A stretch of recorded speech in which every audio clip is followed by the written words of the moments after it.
a big holiday for them. 98.1. Still, it's virtual. Doesn't matter. It's virtual. Welcome, everyone.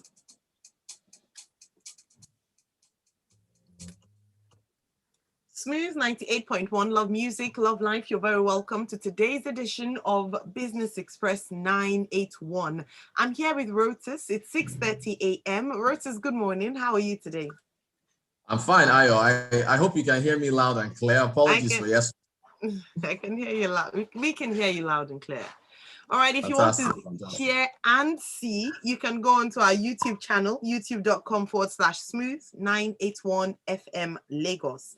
You could also send your message to be a part of the show today by going onto our WhatsApp platform 0809 444 0981. That's 0809 444 0981. So today we're going to be looking at Port Harcourt Refinery, saying that they will deliver refined products by 2022. When you read a headline like that, you want to be excited, but I'd like to get the details, and I'm sure Rotus would get into that very shortly. And then on NYSC, the president has created more. The president has said that the NYSC, that's the National Youth Service Corps, that's a 1-year compulsory service after your university degree, has created more opportunities to unite Nigerians. And of course, it's a race, what they call it, billionaire race. Is that billionaire space race? Space race, that's right. Jeff Bezos becomes second billionaire to reach space at a successful Blue Origin launch. Richard Branson got there first, though. But yeah, Rotus, let's talk. Yeah, so for NNPC, Kenny Obateru, who is the Group General Manager, Group Public Affairs Division of the NNPC, the state oil company, was talking to journalists, and they were asking him, Oga, what's up? How far? When is this $1.5 billion Port Harcourt refinery going to come on stream? He says it's going to take about 18 to 44 months. So we're looking at around the middle of 2025. In fact, might even stretch into 2026 for it to come on stream. However, I think he said this just to placate journalists or just to give people some kind of hope, because there's been so much opposition to the cost of the refinery.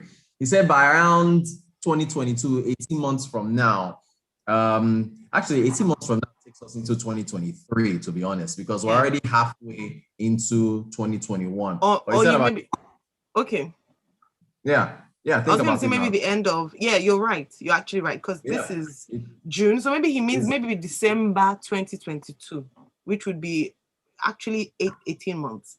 Okay, sorry, you're correct. Okay, so if you are bang on, no, we're July now. This is July. Well, we've crossed over to June. Maybe it's a backdated report. He should have to be So that takes us into January of 2023. Mm-hmm. And he says and this is the key here, he says some refined products might see full realization of those refined products from the Port Harcourt refinery 18 months from now. Now, Ayo, again, the combined capacity of all 4 refineries, Port Harcourt, Warri, Kaduna, is 445,000 barrels per day. So a fraction of 1/3 of, or what, 1/4 of one of those refineries to get some refined products. They didn't give any details on the full capacity. I can't imagine that it's going to be something that would be noticed and significant. Yeah. When was the last time that a projection was made from government in terms of delivering on a project, and that delivery time was met? You and I are here, we're talking about December 2022, January 2023. That's just an estimate. And I think he said that after he said, because anyone who want to read the Punch article, he said it. I was like, look, it's really 44 months so that we're looking at. And you have to ask yourself, 44 months, this is now moving into a new administration, right? That is, and now here's the thing. I was reading the papers. President Buhari said PDP is in no position to take back power in 2023. And I actually believe him. I think the PDP has been an extremely weak opposition party. And I don't know, but if Nigerians are fed up and they change their minds, maybe they bring PDP back into office. But the whole reason why I'm even going into the political sphere is that there's an issue of continuity. Regardless of how you feel about the APC or the ruling party, from an economic standpoint, it is a good thing if APC retains power. Nobody should come from my head, or let me just explain myself. It's a good thing from the stance of the continuity of from the projects. So any projects that have been initiated in this administration that stretch into a new administration, you would want an APC government in place. Again, regardless of their track record, everything they've done, let Freshly Press handle it all out. But from an economic standpoint, to allow for projects to continuity, you want the ruling party in place. Because what if a new government comes in place and says, okay, look, you know what? I personally think that $1.5 billion on the Port Harcourt refinery is a waste of money. That's me personally. If I win the presidency in 2020, I'll probably cut it off. I'll probably end it, right? So there you go. That's okay. But Rotus, let me just say something. Rather than asking Nigerians to endure or make a case for continuity of a particular government, irrespective of how you feel they performed, how about we fixing the structure of government such that government is indeed a continuum? Because that's what it's supposed to be. It's not meant to be your father's property, whereby when you come in, you scatter what the previous person has done. If you have signed agreements, ideally, and if we had strong institutions, that would be the case. It wouldn't be the case of someone coming in, I didn't like, I want to set my own record. I mean, we've seen the case. I know that's the reality on ground, but we shouldn't have to. So the thing is, that's actually, no, I actually don't agree with that, because different administrations have different views. Look at let's take an example of the Keystone Pipeline that runs from Canada through America or so. Yeah. Obama and the Democrats halted that project because they didn't like it. Environmentalists said it would cause the environmental damage, this and that. So they halted it. Trump came into office. He's a Republican, and he restarted the Keystone Pipeline project, right? Because Republicans are more and everything. Trump didn't last in office. He left. Biden is now in. Biden has halted the Keystone project. Now you can imagine if you can put an ironclad project in place and no administration can undo it. That I don't think that would be right. I think you should allow a new administration to have in the best interest of the nation, to either continue a project or halt it. So, you see, so the project should live and die on the chances of who is in power.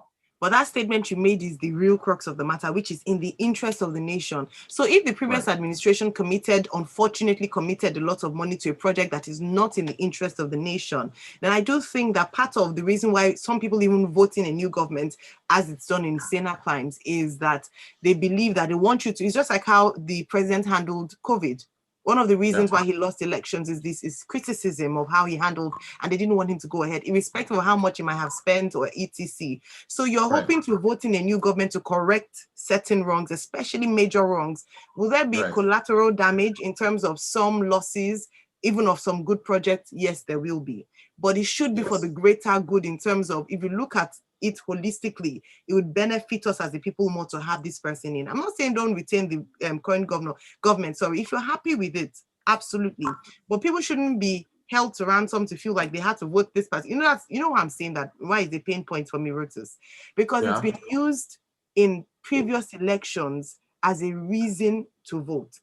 The same way they said that, voting APC in Lagos and Abuja so that finally the center would be at the same with Lagos, things will move faster, was one of their selling points for voting. So it's just changing people's mindset to understand that you can vote to how you want to vote. The only thing is that you ensure that the person you're voting is credible enough to have the interest of the nation at heart beyond their personal vendetta or agenda. Agreed. But if we use the Port Harcourt refinery, let's imagine that if everybody that's voting in 2023 is only voting on the Port Harcourt refinery, people who support it will be voting for a new administration to come in and end it because they believe it's a waste of money. People who support the Port Harcourt refinery, the 1.5 billion, will be voting for the existing administration to stay in power so that the refinery can continue. So again, everything. But I think that yes, a project should depending on your debt. So somebody who supports the $1.5 billion refinery of Port Harcourt will believe that that's the interest of Nigeria. Yes. Somebody who is against it, who feels it's a waste of money, will feel that is also in the interest of Nigeria to cut it. So, I think it should live and die on the administration that's in charge. Absolutely. Let's take some comments, right? So Funshaw has another project that he thinks he's going to vote them out because he said he wants PDP to win so that they can stop railway to Niger Republic. Aha. And see, then, you see that there you go. Perfect. That is his voting point. So that's it. All right. So for you. Money. They said, how can you say that's going to be a good thing if APC should continue to be in power? You can go and live in UAR with them over there. I was just making from satellite. Yinka said, what? Do you think this government does not know which project is feasible or not, and yet they still pump in money? Some folks need to be settled, guys. So that's what Yinka is saying. Yes, and to Yinka's points, yes, some projects are inflated in order for people who are approving it to get a kickback. But that's not unique here. That happens all over the world. So yeah, true. Morning Adam Lola 365 on YouTube. But yeah, Rotus, go ahead. Yeah, a very important point with regards to the PH refinery. Like you mentioned, Rotus, you're not very optimistic about the reality of 2022, 2023 happening. But we'll wait and see. By the grace of God, we'll be all here and hopefully we'll hold them to account as well. We'll see how far.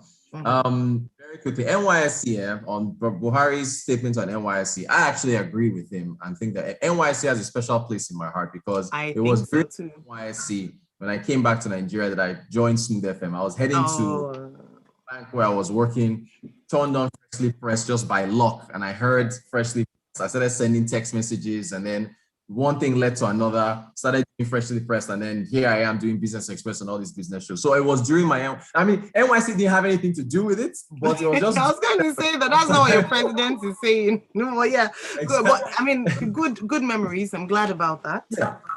NYC, I see it as a good internship if you can connect people to jobs. And unfortunately, as I remember clearly, everybody was gunning for Lagos and Abuja. They didn't want to get posted anywhere else.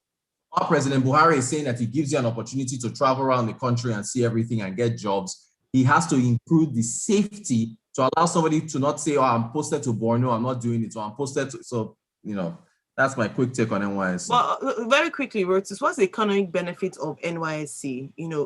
Side by side, his statements with regards, I know the reason why NYSC was set up. It's first primarily for integration, but like you talked about, for jobs and even helping to depopulate certain parts of Nigeria. Do you understand? And even, attracting, because this is an opportunity for governments of states to attract young minds, build them up and help to build their state and hopefully, increase income and profitability for that state. Do you think governors are even looking at it in this way or just seeing it as a burden? We just have to have you people here with us.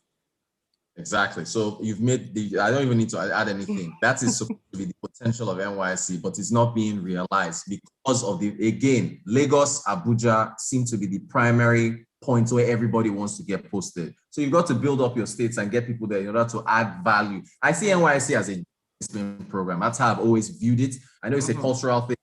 When I remember my own time talking to people that were posted to construction companies, schools, banks, manufacturing, it was really cool talking to so many different students of different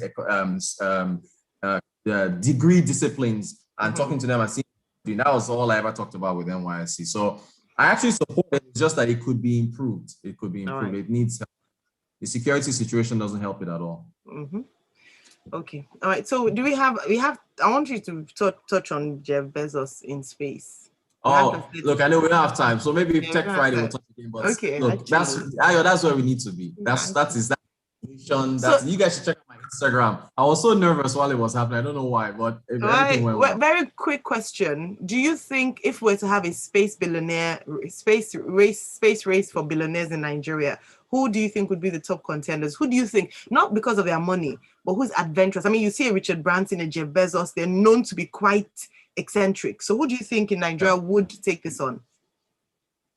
Maybe Otedola. Otedola, with him and his way he interacts with his daughter, he seems very... Oh, Tony Elumelu. It will be Tony Elumelu. So Tony Well, then, Elumelu, and I totally agree with your choice. Totally in support. I totally agree. All right, thank you so much, Rotus, and thanks everyone for being a part of the conversation this morning. It's been Business Express 981. We'll continue tomorrow when you all are back at work at 6:30 a.m. here on Smooth 98.1. Also on Friday, we have Tech Friday edition, so hopefully we'll be talking about Jeff Bezos in space. But in the meantime, we continue the Smooth Breakfast Show this morning. Enjoy some smooth music, and at 7:30, we bring you today's edition of Freshly Pressed 981. Stay tuned. Focus on the Nigerian economy.